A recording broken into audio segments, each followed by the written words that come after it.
Two visits to your weather on Saturday. This is the first of them for race number 3. It's a Class 4 contest over the 1,200 metres, headed by Swat Windicator. Tries the all-weather for the first time, the 5-year-old son under Deem. Royal Mojito, 4th course and distance last time out behind Viva Council. Right Choice makes his debut for Frankie Law and Zach Purton. Flying Godspell, a last start course and distance winner. Startling Power is 4th behind Flying Godspell. Golden Effort up in class. He's a last start course and distance winner as well. Power Man tries the all-weather for the first time, as does District Express, both of them in search of their first wins. Horses that have been up to Chungfar and back within the last month. Well, Nice Kicks had a couple of trips north, most recently returning on the 8th, and Power Man as well.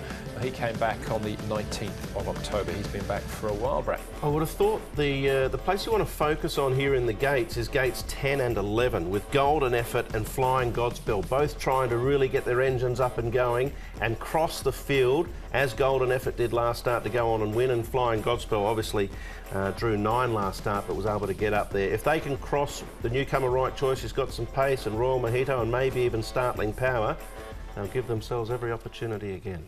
Royal Mojito was really unlucky last start. It was a really good run from him. He seems to like the surface as well, being by Darcy Brahma. And he should get a nice run just behind the pace. Alexi Bedell will take them out. Dennis Yip trains Royal Mojito.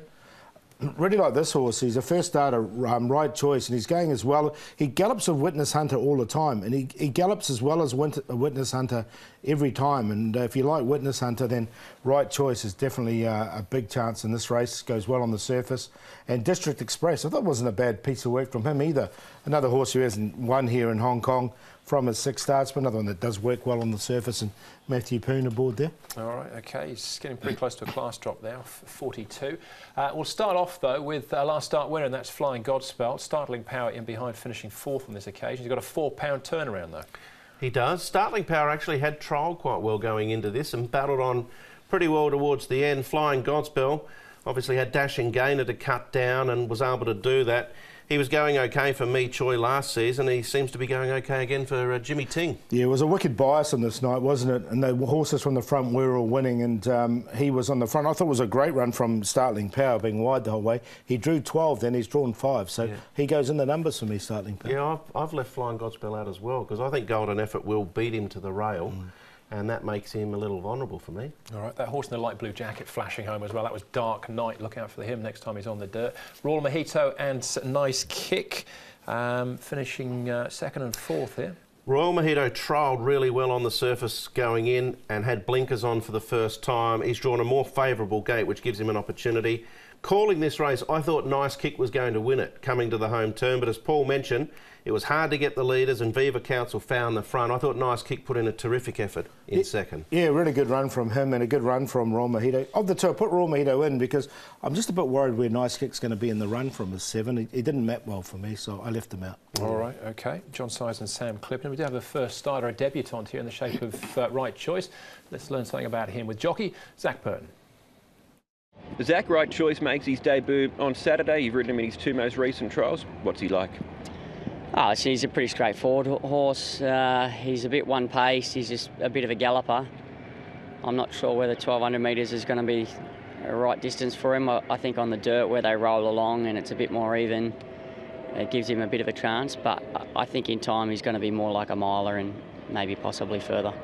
In that trial that was on the dirt, were you happy with the way that he handled the surface? He's trialled nice enough on the surface twice now, so I don't think that's going to be a problem. Fitness-wise, where did you think he was at? He's going to continue to get better as he goes along. You know, he's not a naturally athletic horse. He carries a little bit of condition on him. So as he gets further into his prep, I suspect he's going to get better. Busy week for yourself. You rode Finch to run 4th in the Melbourne Cup. You won the race after. Worthwhile trip to Melbourne? It was, yeah. He gave me a good run in the Cup. If he hadn't had another run, maybe he would have made it a little bit more interesting, but maybe that's probably might be as good as he goes anyway. But it was a good trip. It was nice to go down there, and it's good to be back home. There you go. Right choice on debut. Paul, you give him a bit of a chance. Yeah, I do. I'm going to put him on top. I just like the way he's been prepared, and I like the way he's been working with Witness Hunter. He's been really going into this race really well educated. So he's on top to beat Raw Mojito, who should get a nice run. Captain Boss, another one that should like the surface and no problems. He only had one run on it, but he didn't do too much on that occasion. But being by the American side, I think he will do nicely. And Startling Power is a big run from him last start. 4, 2, 6 and 7, but I'm happy to go for 4 to win. Yeah, I think there's a number of horses that could end up in the frame. I ended up with Nice Kick on top. I thought his run against the bias last start was fantastic. So Sam Clipperton's been riding brilliantly too. He rode 3 or 4 on Wednesday night from wide gates and got 3 out of the 4 into third and 1 into fourth. So I'll let him find the spot in the cover, and I think, judged on his recent form, he can go close. Royal Mojito's drawn better. Massive Millennium won at a reasonable price in a lower grade last start, and he's trialled again similarly. And Startling Power, as Paul mentioned, that was a really good run from him last start. So 9 to 11, 7, but there are a few others you could throw in the mix. There certainly are. Yeah, I've got the same queue as you, Brett, but just the other round, 2 and 9. I thought Joyful Contender was worth a second look as well. Second up for Richard Gibson and Karis Teeton.